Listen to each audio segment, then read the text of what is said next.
ଗାଁଠାରୁ ଟିକିଏ ଦୂରରେ ଗୋଟିଏ ବଡ଼ ଜଙ୍ଗଲଟିଏ ଥିଲା। ସେହି ଜଙ୍ଗଲରେ ଏକ ସୁନ୍ଦର ପକ୍ଷୀଟିଏ ରହୁଥିଲା। ତା ନାଁ ଥିଲା ଗୌରୀ। ସେ ଏକ ସୁନ୍ଦର ବସାଟିଏ ବାନ୍ଧି ସେଥିରେ ରହୁଥିଲା।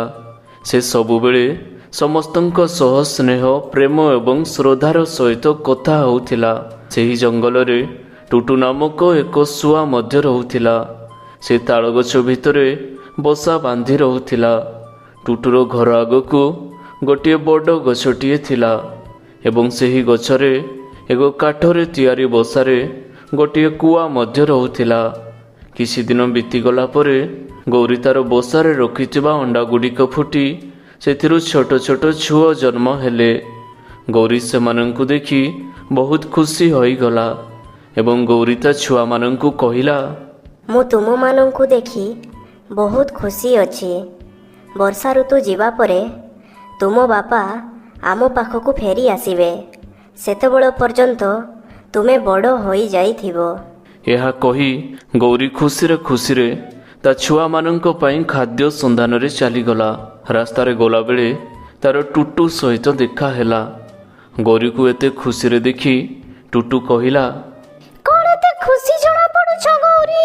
କ'ଣ ହୋଇଛି? ଏହା ଶୁଣି ଗୌରୀ କହିଲା, ଆଜି ମୋର 4ଟି ଛୁଆ ଜନ୍ମ ହୋଇଛନ୍ତି। ସେମାନଙ୍କ ପାଇଁ ଖାଦ୍ୟ ସନ୍ଧାନରେ ଯାଉଛି। ଏହା ଶୁଣି ଟୁଟୁ କହିଲା, ଟିକିଏ ମେଘୁଆ ରହିଛି, ଯଦି ଯାଇ ତମ ଛୁଆମାନଙ୍କ ପାଇଁ ଖାଦ୍ୟ ନେଇ ଆସ, ନଚେତ୍ କୌଣସି ସମୟରେ ବର୍ଷା ଆସିବ। ୟା ପରେ ଗୌରୀ ସେଠାରୁ ଚାଲିଗଲା। ଟୁଟୁ ମଧ୍ୟ ତା ଘରକୁ ଯିବାକୁ ବାହାରୁଥାଏ। ଠିକ୍ ସେହି ସମୟରେ ତାକୁ କିଏ ଗୋଟିଏ ପଛପଟୁ ଡାକୁଥିବାର ଶୁଣିବାକୁ ପାଇଲା। ଟୁଟୁ ପଛପଟେ ବୁଲି ଏପଟେ ସେପଟେ ଦେଖିବାକୁ ଲାଗିଲା। ସେ ଦେଖିଲା କି ତା ଘର ପାଖରେ ରହୁଥିବା କୁଆଟି ତାକୁ ଡାକୁଅଛି। କୁଆଟି ଟୁଟୁକୁ ଡାକୁଥିବାର ଦେଖି ସେ କୁଆ ପାଖକୁ ଗଲା। କୁଆଟି ଟୁଟୁକୁ ପଚାରିବାକୁ ଲାଗିଲା, ଆରେ ଟୁଟୁ, କ'ଣ ହୋଇଛି? ଗୌରୀ ଖୁସି ହୋଇ ତୋତେ କ'ଣ କହୁଥିଲା କିରେ? ଈର୍ଷାରେ ଆସି ଟୁଟୁ କହିଲା, ସେ ଗୌରୀର ଆଜି 4ଟି ସୁନ୍ଦର ଛୁଆ ଜନ୍ମ ହୋଇଛନ୍ତି ଏବଂ ସେମାନଙ୍କର ଖାଦ୍ୟ ସମ୍ବନ୍ଧରେ ମୋତେ ପଚାରୁଥିଲା। ମୁଁ ତାକୁ ଗୋଟାଏ ଜାଗା ବିଷୟରେ କହିଲି, କିନ୍ତୁ ସେ କହିଲା ସେଠିକାର ଖାଦ୍ୟ କେବଳ କୁଆମାନେ ଖାଇବା ଯୋଗ୍ୟ, ଆମର ନୁହେଁ। ଈର୍ଷାରେ ଆସି ଟୁଟୁ ଅନେକ ମିଥ୍ୟା କଥା କହିଦେଲା। ଶୁଆର କଥା ଶୁଣି କୁଆଟି ବହୁତ ଜୋରରେ ରାଗିଗଲା। ସେ ରାଗରେ କହିଲା, ଏ ଗୌରୀ ଏତେ ଘମଣ୍ଡି ବୋଲି ମୁଁ କେବେ ହେଲେ ଜାଣିନଥିଲି। କୁଆକୁ ରାଗରେ ଦେଖି ଟୁଟୁ କହିଲା, ସେ ଆହୁରି ମଧ୍ୟ ଆମ ବିଷୟରେ କହୁଥିଲା। ସେ କହିଲା ତା ପାଖରେ ସବୁଠାରୁ ସୁନ୍ଦର ବସାଟିଏ ଅଛି। ସେ ଖାଦ୍ୟ ନେଇ ଆସିବା ପର୍ଯ୍ୟନ୍ତ ତା ବସାଟିକୁ ଦେଖୁଥିବା ପାଇଁ। ଏହା ଶୁଣି କୁଆ ଆହୁରି ଜୋରରେ ରାଗିଗଲା ଏବଂ କୁଆଟିର ବସାଟି ଭାଙ୍ଗିବାକୁ ଶୁଆ ସହିତ ଚକ୍ରାନ୍ତ କରିବାକୁ ଲାଗିଲା। କୁଆ ଏବଂ ଶୁଆ 2 ଜଣ ମିଶି ଗୌରୀ କରିଥିବା ବସା ପାଖରେ ଯାଇ ପହଞ୍ଚିଲେ। ବସାଟିରେ ଗୌରୀର 4ଟି ଛୁଆ ଖେଳୁଥିଲେ। ଏହା ଦେଖି ଟୁଟୁ କୁଆକୁ କହିଲା, ଆମେ କେବଳ ଗୌରୀର ବସାକୁ ଭାଙ୍ଗିବାକୁ ଆସିଛେ ନା? କିନ୍ତୁ କୁଆ କହିଲା, ଆରେ ଟୁଟୁ, ଯଦି ଆମେ ତାର ବସାଟି ଭାଙ୍ଗିଦେବା, କିଛି ଦିନ ମଧ୍ୟରେ ସେ ପୁଣି ଥରେ ଆଉ ଗୋଟିଏ ସୁନ୍ଦର ବସା ଗଢ଼ିଦେବ। ଏହା ଶୁଣି ଶୁଆ କହିଲା, ତାହେଲେ ଆମେ ଏବେ କ'ଣ କରିବା? ଏହାପରେ କୁଆ କହିଲା, ଗୌରୀ ଖାଦ୍ୟ ନେଇ ଘରକୁ ଆସିବା ପର୍ଯ୍ୟନ୍ତ ଆମେ ତାର ଛୁଆମାନଙ୍କୁ ମାରିଦେବା। ପରଦିନ ଯେତେବେଳେ ଗୌରୀର ସ୍ୱାମୀ ଆସି ଘରେ ଦେଖିବ ଛୁଆ ନାହାନ୍ତି, ସେ ଗୌରୀକୁ ଛାଡ଼ିଦେବ। ସେ ସେତେବେଳକୁ ଏକୁଟିଆ ହୋଇଯିବ। ଏହା କହି କୁଆଟି ଗୌରୀର 4ଟି ଛୁଆକୁ ବସାରୁ ନେଇ ତଳେ ପକାଇଦେଲା। କିନ୍ତୁ ସେଥିମଧ୍ୟରୁ ଗୋଟିଏ ଛୁଆ ପଥର ଉପରେ ପଡ଼ି ତଳକୁ ଗଡ଼ିଯାଏ। ପଥର ଉପରେ ପଡ଼ିବା କାରଣରୁ ତାର ଗୋଟାଏ ଗୋଡ଼ ଭାଙ୍ଗିଗଲା। ଗୋଟିଏ ଗୋଡ଼ ଭାଙ୍ଗିଯିବା କାରଣରୁ ସେ ଜୋରରେ କାନ୍ଦିବାକୁ ଲାଗିଲା ଏବଂ ମା ମା କହି ଚିଲାଇବାକୁ ମଧ୍ୟ ଲାଗିଲା।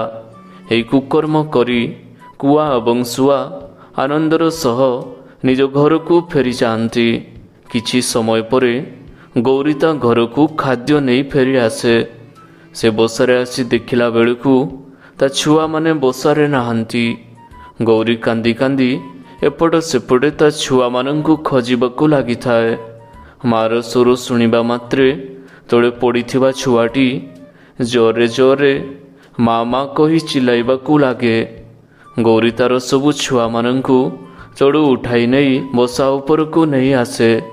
ସେଥିମଧ୍ୟରୁ 3ଟି ଛୁଆ ବେହୋସ ହୋଇଯାଆନ୍ତି। ଏହିସବୁ ଦେଖି ଗୌରୀ କାନ୍ଦିବାକୁ ଲାଗେ। ଏସବୁ ଦୂରରେ ବସିଥିବା ଗୋଟିଏ ଶାଗୁଣା ଦେଖୁଥାଏ। ସେ ମନେ ମନେ ଭାବେ କି ଏହି ପକ୍ଷୀଟି ପୁଣି ଥରେ ଛୁଆ ଜନ୍ମ ଦେଇଛି ଏବଂ ମୋତେ ପୁଣି ଥରେ ମୋ ମନପସନ୍ଦର ଖାଦ୍ୟ ମିଳିଯିବ। ଗୌରୀ କାନ୍ଦି କାନ୍ଦି ବସିଥାଏ। ଏତିକି ବେଳେ ଗୋଟାଏ ଛୁଆ ଆଖି ଖୋଲି ଦେଖିବାକୁ ଲାଗେ ଏବଂ ଗୌରୀ ତାକୁ ଖାଇବାକୁ ଦିଏ। ଧୀରେ ଧୀରେ ଅନ୍ୟ 3ଟି ଛୁଆ ମଧ୍ୟ ଆଖି ଖୋଲନ୍ତି। ଗୌରୀ ସମସ୍ତଙ୍କୁ ଖାଇବାକୁ ଦିଏ।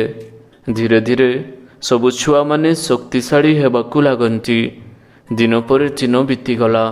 ଦିନେ ବହୁତ ଜୋରରେ ବର୍ଷା ହେବା କାରଣରୁ ଗୌରୀର ବସାଟି ତଳେ ପଡ଼ିଗଲା। ସେତେବେଳେ ଗୌରୀ ତାର ଛୁଆମାନଙ୍କୁ ନେଇ ଏକ ସୁରକ୍ଷିତ ସ୍ଥାନକୁ ଚାଲିଯାଏ। ସେ ତା ସାଙ୍ଗମାନଙ୍କ ସାହାଯ୍ୟରେ ସୁନ୍ଦର ବସାଟିଏ ଗଢ଼ିବ ବୋଲି ନିଶ୍ଚିତ କଲା। ସେ ସଙ୍ଗେ ସଙ୍ଗେ ଟୁଟୁ ପାଖକୁ ଗଲା। ଟୁଟୁ ଘର ପାଖରେ ପହଞ୍ଚି ଗୌରୀ ତାକୁ ଡାକିବାକୁ ଲାଗିଲା। ଟୁଟୁ ତା ଘରୁ ବାହାରି ଗୌରୀକୁ ଆସିବାର କାରଣ ପଚାରିଲା। ଏହା ଶୁଣି ଗୌରୀ କହିଲା, ଜୋର ବର୍ଷା କାରଣରୁ ମୋ ବସାଟି ଭାଙ୍ଗି ଯାଇଛି। ପୁଣି ଥରେ ବସାଟିଏ ଗଢ଼ିବା ପାଇଁ ମୋତେ ତୁମର ସାହାଯ୍ୟ ଦରକାର। ଏହା ଶୁଣି ଟୁଟୁ କହିଲା, ମୋର ଦେହ ଏବେ ଭଲ ନାହିଁ। ମୁଁ ଏବେ ବର୍ଷାରେ ଓଦା ହେବାକୁ ଚାହୁଁନାହିଁ। ମୁଁ ତୁମର କୌଣସି ସାହାଯ୍ୟ କରିପାରିବି ନାହିଁ। ଏହା ଶୁଣିବା ପରେ ଗୌରୀ କୂଆ ପାଖକୁ ଗଲା ଏବଂ କୂଆକୁ କହିଲା, ଜୋର ବର୍ଷା ହେତୁ ମୋର ଘରଟି ଭାଙ୍ଗି ନଷ୍ଟ ହୋଇଯାଇଛି। ତୁମେ ଯଦି ମୋତେ ଟିକିଏ ସାହାଯ୍ୟ କରିବ ତାହେଲେ ମୁଁ ପୁଣି ଘରଟିଏ ବନେଇ ପାରିବି। ଏହା ଶୁଣି କୁଆ ମନରେ ମନ ଭାବିବାକୁ ଲାଗେ, କ'ଣ ତା ଛୁଆମାନେ ଏପର୍ଯ୍ୟନ୍ତ ବଞ୍ଚିଛନ୍ତି? ମୁଁ ଯଦି ଗୌରୀ ସହିତ ଯିବି ତା ଛୁଆମାନେ ମୋତେ ନିଶ୍ଚୟ ଭାବରେ ଚିହ୍ନିଦେବେ। କୁଆ ଗୌରୀକୁ କହିଲା, ତୁମକୁ ଜଣାଥିବ ମୋତେ ତୁମ ପରି ସୁନ୍ଦର ବସା ବନାଇବା ଆସେ ନାହିଁ। କୁଆଠାରୁ ଏପରି ଶୁଣିବା ପରେ ଗୌରୀ ତାର ଘରକୁ ଫେରିଗଲା ଏବଂ ବର୍ଷା ହେବା ସତ୍ତ୍ୱେ ମଧ୍ୟ ଗୌରୀ ଏକୁଟିଆ ବସା ବାନ୍ଧିବାକୁ ଲାଗିଲା। ଏହି ସମୟ ମଧ୍ୟରେ ଶାଗୁଣା ମୌକା ଦେଖି ଗୌରୀର ସମସ୍ତ ଛୁଆକୁ ନେଇ ସେଠାରୁ ଚାଲିଗଲା। କିଛି ସମୟ ମଧ୍ୟରେ ଗୌରୀର ଘରଟିଏ ହୋଇଯାଏ ଏବଂ ବର୍ଷା ମଧ୍ୟ କମ୍ ହୋଇଯାଏ। ଗୌରୀ କହିବାକୁ ଲାଗେ, ମୋ ଘର ଏବେ ତିଆରି ହୋଇଗଲା। ଏବେ ଯାଇ ଛୁଆମାନଙ୍କୁ ନେଇ ଆସେ। ଏହା ଭାବି ସେ ଛୁଆମାନଙ୍କୁ ରଖିଥିବା ଜାଗାକୁ ଯାଏ, କିନ୍ତୁ ସେଠାରେ ଛୁଆମାନଙ୍କୁ ଦେଖିବାକୁ ନ ପାଇ କାନ୍ଦି କାନ୍ଦି ଏଣେ ତେଣେ ଖୋଜିବାକୁ ଲାଗେ। ବହୁତ ସମୟ ଖୋଜାଖୋଜି କରିବା ପରେ ଗୌରୀ ଦେଖିବାକୁ ପାଏ କି ତା ଛୁଆମାନଙ୍କୁ ଶାଗୁଣା ଗଛ ମୂଳେ ବସି ଆରାମରେ ସେ ଖାଉଅଛି। ଗୌରୀକୁ ଦେଖିବା ମାତ୍ରେ ଶାଗୁଣା ସେଠାରୁ ଉଡ଼ିକି ଚାଲିଯାଏ ଏବଂ ଗୌରୀ ତା ଛୁଆମାନଙ୍କୁ ଦେଖି କାନ୍ଦିବାକୁ ଲାଗେ।